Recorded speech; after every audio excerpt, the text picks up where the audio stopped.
قبض من فیض الشیخ الداعیہ عبد الحمید جاسم البلالی حفظہ اللہ الکویت۔ بسم اللہ الرحمن الرحیم۔ عقل و خواہشات، نفس اور خواہشات کی کشمکش ہمیشہ جاری رہتی ہے، دونوں ہی برائی پر ابھارتے رہتے ہیں۔ عقل لغزش سے بچاتی ہے، اس لیے ابن جوزی ناصحانہ تلقین کرتے ہیں، جب نفس سے لڑائی ہو تو عقل کی عدالت میں مقدمہ لے جاؤ، خواہشات کے منصف کے ہاں ہرگز نہ جانا، اس لیے کہ عقل کا جج انصاف کرے گا اور خواہشات کا منصف ظلم کرے گا۔ بلندیوں کی طرف بڑھتے قدم کی بڑی رکاوٹ خواہشات نفس ہیں، اور خواہشات کا تابع دار روز بروز تنزلی کا شکار ہوتا ہے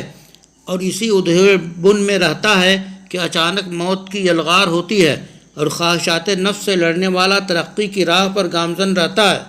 یہاں تک کہ وقت موعود آ جاتا ہے، لیکن اس کا نام اچھے کارناموں کی وجہ سے مرنے کے بعد بھی زندہ رہتا ہے۔ ابن جوزی کہتے ہیں،